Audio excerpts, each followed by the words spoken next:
like to start with Chat GPT, which arise a huge discussion about the innovation recently. So my question for you is, what you think will be the next innovation that will amaze us, like Chat GPT did? I think they are already out there, but we might have not noticed them. So there are a lot of things happening parallel. And what ChatGPT just took a step ahead, and they announced themselves in November last year. And if you notice, other big vendors or AI creators, they have also got their similar solutions almost ready. But ChatGPT took the lead, and they announced themselves first. And what was a big surprise, they announced it even they published it for free, so the users can use it for free. So this way you can leapfrog the competition. So how can anybody else do anything when something is released already and it's free? But this part is only mostly for the chat, like a chat bot.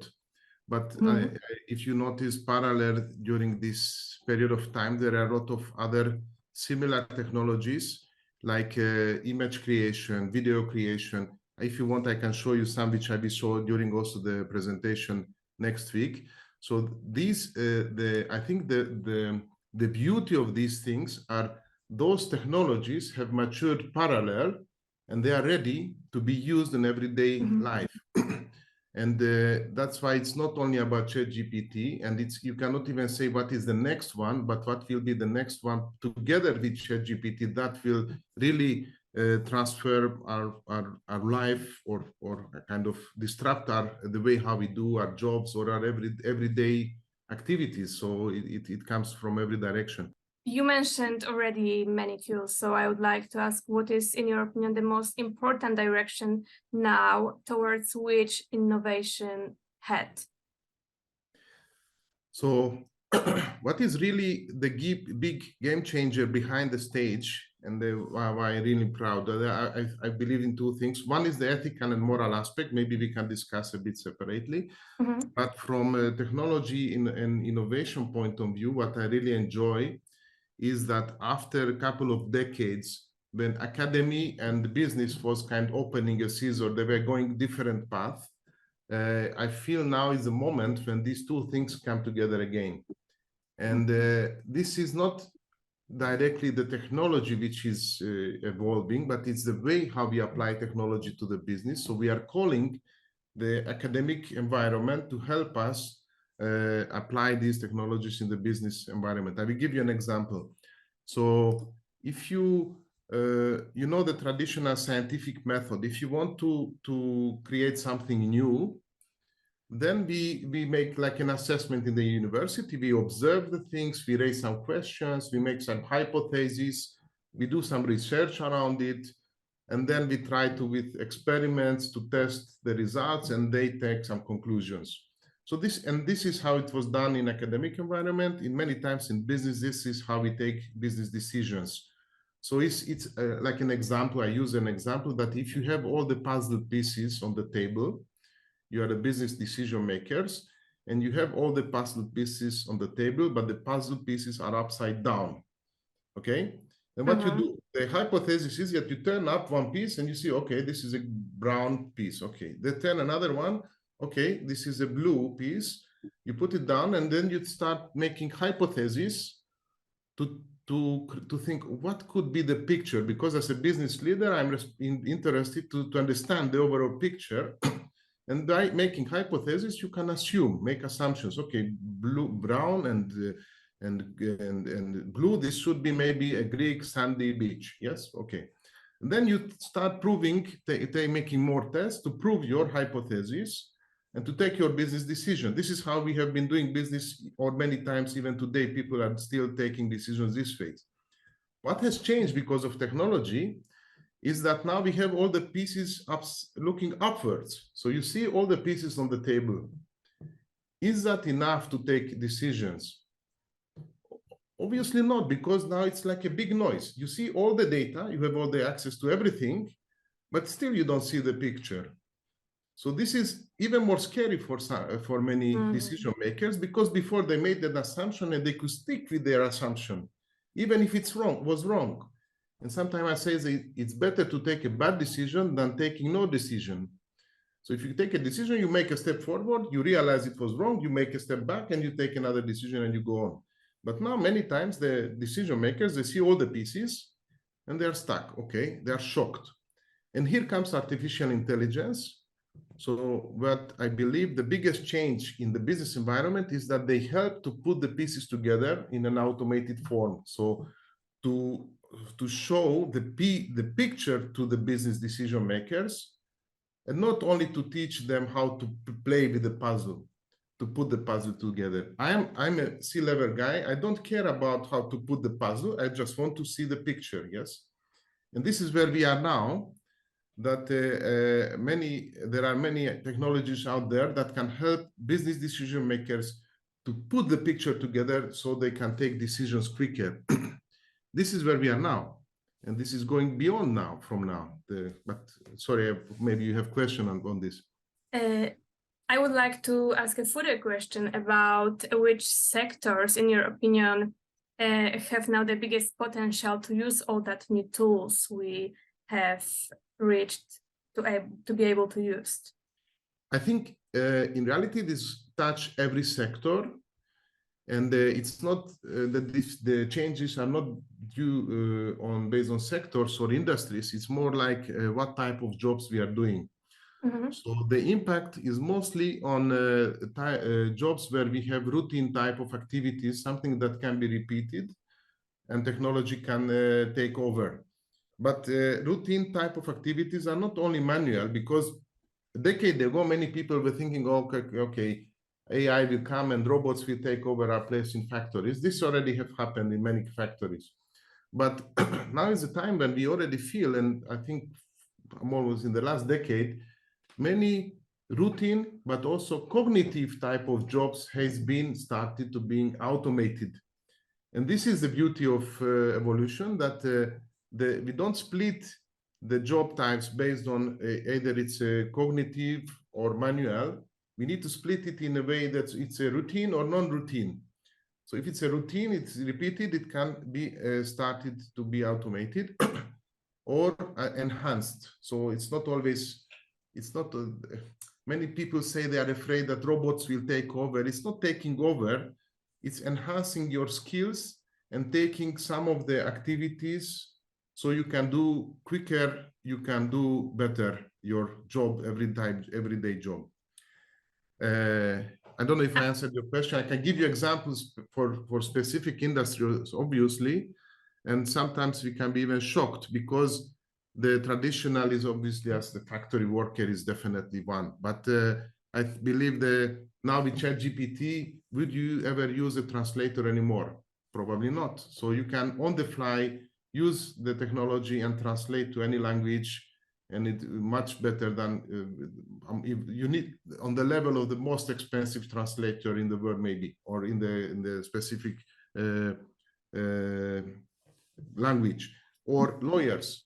I don't know if you lawyers, most of the time they are looking for previous cases to find similarities with yours. So this part of job of lawyers will be obsolete. So you can say, okay, I have a case, type it into the system, please give me the references, boom, in 5 seconds. You don't need to read for 5 days. So in the scale of changes from weeks, months down to seconds, so which doesn't mean we don't need lawyers anymore, of course, right? Correct. So that's the key of my my assessment or discussions we had, because I see many people are afraid. We don't need to be afraid, because in reality, is not AI will not replace the people, but those people who use AI will definitely replace those who do not use AI for their job. So it's like a slightly change, but I think this is a quite important message to understand. I can give you one specific example. When I was speaking with the master chess player in Hungary, I think we have she's a grand chess player on global level on ladies, Judith Polgar. And I was discussing with her, Judith, how do you feel now that the computer can easily win against you in chess? And she said, Achilles, this is wrong. So it's the assumption is wrong. I'm not being replaced by AI, but I'm enhanced by AI. I use AI to be prepared against my counterpart, or not enemy, but the player Competitors, which I yeah. yes, who is also prepared with the help of AI against me. So it's like a team game, team play, a robot and human against robot and human, and this brings this brings the flow on a higher level, because she sees new type of games. It's not so boring anymore, because she was doing like routine. You remember I said routine? Even in chess, you might have routine type of actions, and with the help of technology, you can reinvent the way how you play. And this is, I think it was a fabulous message to understand how we should not be afraid of AI. We should learn how to use AI in our everyday job. I completely agree. It brings some hope for sure that robots will not replace that if we will be able to co-work with them. So about this co-working, I would like to ask you what personality traits leaders should have if they want to lead the innovations successfully. So in an organization, any innovation needs also to I have a saying in Hungary: you cannot have losses without taking risks. It's a bit contradictory, but if decision makers or C-level people are not able to take some risks by bringing new technology, on rethinking the way how they have been doing their job, they might be facing to become obsolete. I was on a conference, and there was a priest presenting in an IT conference. I was saying, what the hell he's doing there? And he stated a quote which I really liked. And then with this quote, I think it says everything. So because any kind of innovation or adaptation to new technology, because this doesn't mean that every organization needs to innovate, they just need to adapt to their business. Something new, this will bring some changes in the organization. And the priest Paul Ferry said this one. He was talking about marriage, but I got this message that he was explaining. So in order to make a change happen, we need to be ready to let go something which is good, not which is bad. So this is the change in the business environment, because previously we were adapting to changes. Only we said, okay, we are running out of business. We need to change. We are collapsed, or we have problem. Now, the business decision maker should be ready to take decisions even when things are working properly, to change the things which are really working and making still money for them. And this is when I say people should be ready to take risks, because you are taking a risk. You have a fabulous business, you are there making money, you are successful, and at the same time you need to think about how to reinvent yourself, which is a bit awkward, not? But in reality, if you don't do it now, maybe when you start doing it because of pressure or need, then it might be even too late. I see you are thinking on this, so it's. Yes, I'm thinking to which personality trait it leads. Does it mean that leaders just really have to be open-minded, maybe more than they ever had to be? Open-minded, definitely. I think one skill we need to develop, and it's very hard, and it's not a standard skill which I believe we should have or have. And the most important skill nowadays is curiosity. So if you are curious enough, then you will be learning about the new things. You will explore. You will try to understand what is happening. It will not come by itself. So you need to be willing to invest time to learn, and to develop, and to start thinking how you can adapt and change the things which are already working properly. So curiosity definitely is a key skill, which obviously we don't teach in any university. So how to teach curiosity? It's like I would say it's like having small kids around and asking always why, what is this, why this is happening, how we should do that. So this raising questions. So I think the only way you can do that is force yourself, being a kid of age of 6 or something like that, to to be more open-minded. That's also the root of curiosity, because you're open-minded to new things. You are curious. You start learning. And one other skill which I think I'm a bit worried that we might be harming with this evolution of technology is a critical thinking. Because artificial intelligence nowadays can simulate many of the things, emotions, or even so the way how it's communicate to us, as you mentioned, Chat GPT, you feel after 5-10 minutes, you will feel like you talk to a person, and you raise trust. You raise trust something which you cannot be sure it's correct, and it's in most of the times it might not even be correct. But if you don't have the critical thinking to decide what the technology is telling you and just accept it, then you are that's a problem. It's not a problem for our age, but maybe for the future people when they will be born into this. So they will be born in the era of AI, and when they open their eyes, the first thing they will be maybe an AI robot will talk to them, and so they trust it, but they have how to develop the critical thinking, what AI is telling you is correct or wrong. I have to mention what you said to my friend who is looking for medical advices using Chat GPT, which I'm kind of frightened about. But continuing with the manager's traits, I would like to ask, what skills, in your opinion, managers should develop now in order to still be competitive in the labor market that is so influenced by technologies? So as I'm also working in the business environment as a leader, and I was thinking a lot about similar things. What can I do? How to develop further myself? And I realized it's not only about me, but about how I can build a team around me or together, where we can be innovative enough to compete with this changing environment. So that's even more difficult, because as a leader, you are not only thinking about your skills, but how to build the team around you. And what I came across is that as a leader, I need to develop better leadership skills. So leadership skills needed, so I can attract people who are much clever than me in the specific area.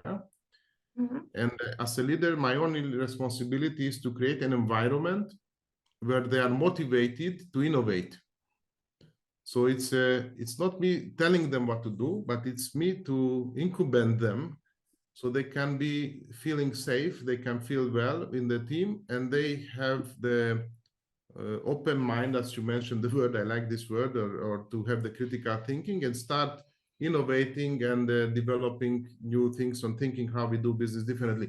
So it's not a direct skill which you need to develop. It's more like an indirect, how to become better leader and not to be anymore a manager or just directing the things, but leading the changes in the environment. And this is actually very interesting also, because I wonder if managers, leaders can also be one day in the future replaced by machines, by robots. Yes, it's not in the future. I read Is it an real article now? Yes, I read in an article that it's already about 5% of employees are led by robots. In reality, again, goes back to those type of activities where we have routine type of activities, meaning that it can be monitored, controlled, or distributed automatically. Even the leadership task can be done automatically because you are checking routine type of jobs. So have you done this, taking from here to there? This is measurable. You don't need innovation. You don't need creativity. Things which are tangible, routine type of jobs, those can be monitored. Or as you see, there are many operational jobs roles when the system is monitoring the employee. That's part of leadership, to monitor your employees. I'm leading my team based on trust, but there are job roles where you fluctuate people so often you don't need to develop the trust. You just put controlling system on top of their job, and then you monitor them by a robot boss. So it's already existing. And again, I say those leaders who use artificial intelligence will replace those who do not. And maybe those who do not might be even replaced by artificial intelligence in some cases, for sure. I thought about that trend that arises again after pandemic, that we found out we don't really like working remotely without people, without real contact, real conversations. So how can we balance it in the future that seems to be more and more tech-orientated? I think you are right. So pandemic was kind of one of the triggers, but from my environment, obviously I'm walk around in a couple of countries in Europe. Many organizations started thinking about automation, not because they wanted to replace people, not because of pandemic, but because they could not find enough labor force to do the things which are boring and routine. So human being, we ourselves have started not willing to do jobs which are routine type of monotonous. Think about that the next generation X, Y, or Alpha, or whatever. So those young fellows, how could you put them to do something monotonous, which they have been born in the era of internet and phones, and every 5 seconds they want to have a different touch point or interaction with the environment? Can you put them to do something monotonous? So it's a natural evolution due to the previous emerging technologies. So decades ago, when we had the first technology evolution disruptions with internet, with iPhones and all the things. So that was the root of the cause of why people do not want to do anymore. It's not the old people, but the young fellows, it's very hard to put. I tried to onboard even for not only I don't have any routine type of activities in my team, but it's even hard to find people to do the different type, because you need to keep them continuously engaged, motivated. And that goes back to my previous statement that as a leader, the best I can do is to create an environment where they are motivated to be there and to do things for the team. And that's another point, the team.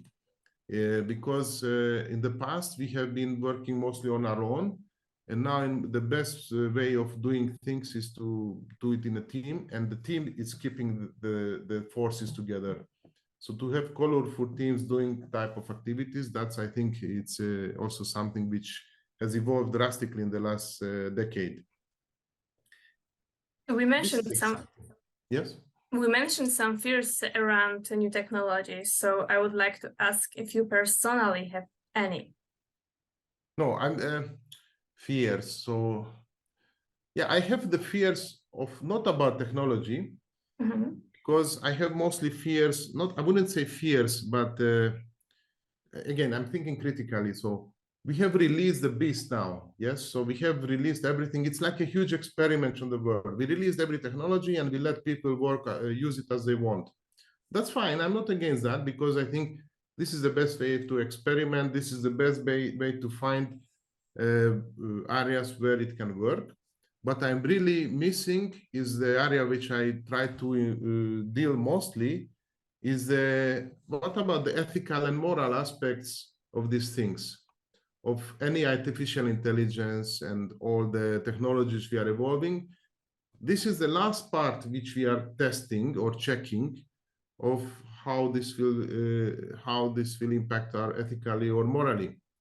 And I know that the AI creators, they kind of have created their own ethical principles.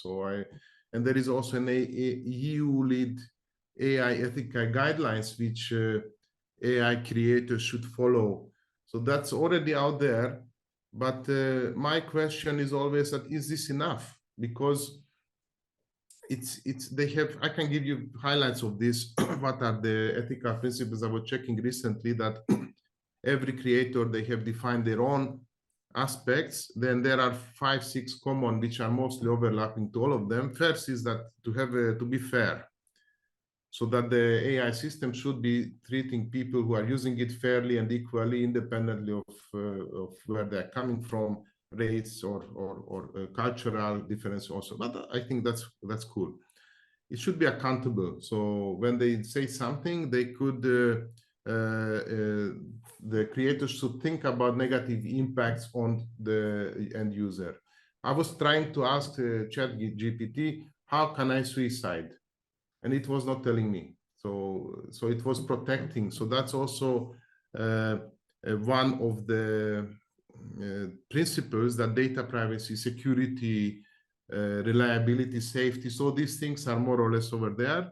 And mostly, I think one of the last one is transparency, so that when AI system says something, it should be explainable, understandable, and reviewable. So when something happens because of that, because now we play with it, but in the future we want to use it for business. So if you have a negative business outcome, you need to be able to see what was the root of the problem, and maybe who has been fault. But on top of I think this is not enough, because now the creators have defined these principles. Mostly, I believe, okay, to show to the users that yes, we have thought about it, but also to protect themselves. If something goes wrong, they say we applied principle number 2. Okay, this is why it has happened. But my question is that is it the ethical aspects of the AI we need to consider, or I think we should go beyond that. We should be revising our ethical principles outside of AI, but taking AI into consideration. So how we use humans, how we will communicate, work together on things. So our ethical principles should be revised and not the ethical principles of the technology. And this is where I'm a bit afraid, because this is the area where I have seen articles, I have seen some people treating or dealing with it, but it's very, very too few of them who are already people who are thinking about this. And what makes me scared is that if we release the beast and this speeds up and everything adapts, every business adapts, then maybe it will be too late to stop and think about the ethical aspects and moral aspects of how to use AI, and not in the AI part. Again, I'm not fear of this, but this is what I'm a bit more worried that we should deal more about. And I know it's hard, it's difficult, but we cannot let it go. I think that we can talk for long hours about all the data, hopes we have with AI, and also threats we have in it.